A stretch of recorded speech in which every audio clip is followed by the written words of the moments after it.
దశమహావిద్యలో ఒకరైనటువంటి వారాహిదేవి యొక్క నవరాత్రులు జూన్ 26 నుండి జూలై 4 వరకు.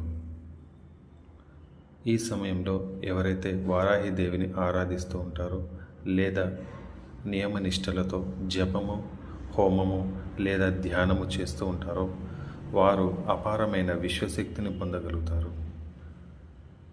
వారాహిదేవి దుష్ట సంహారిణి. ఎవరికైతే భూ తగాదాలు, కోర్టు సమస్యలు, సంతాన సమస్యలు, వివాహ సమస్యలు, మానసిక సమస్యలు ఉంటాయో వారందరూ కూడా తప్పకుండా ఈ సమయంలో వారాహిదేవిని ఆరాధించాలి. కుదరకపోతే నియమనిష్టలతో ధ్యాన సాధన చేస్తూ ఉండాలి. అప్పుడే త్వరితగతిన సమస్యలన్నీ కూడా నెమ్మదిగా మటుమాయమవుతూ ఉంటాయి. శక్తులన్నీ కూడా మనసుకు లోబడి ఉంటాయి.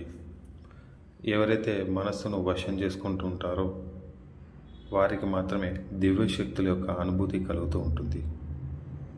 దివ్యశక్తుల యొక్క అనుభూతి కలగాలంటే మన మనస్సును ఒక స్థిరమైన బిందువు వద్ద లేదా శ్వాసను వద్ద కేంద్రీకరిస్తూ నిరంతర సాధన అనేది చేస్తూ ఉండాలి. అప్పుడు మాత్రమే మనసు ఒక చోట కుదురుగా నిల్చుంటుంది.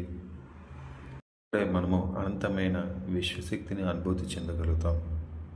సో అందుకు మనకు ఈ దశమహావిద్యలు సహకరిస్తూ ఉంటాయి. ఇవన్నీ కూడా గుప్త తాంత్రిక విద్యలు. ఎవరైతే గురు ఆధ్వర్యంలో ఈ సాధన చేస్తూ ఉంటారో వారందరికీ కూడా గురు యొక్క అనుగ్రహం చేత త్వరితగతిన కర్మ ప్రక్షాళన జరుగుతూ ఉంటుంది. శక్తిని అనుభూతి చెందుతూ ఉంటారు. సమస్యలన్నీ కూడా నెమ్మదిగా మటుమాయమవుతూ ఉంటాయి. సో నమ్మకంతో ఎవరైతే సాధన చేస్తూ ఉంటారో వారందరికీ కూడా 11 రోజుల్లో ఖచ్చితంగా ఫలితం అనేది ఉంటుంది. సో నమ్మకంతో సాధన చేయండి.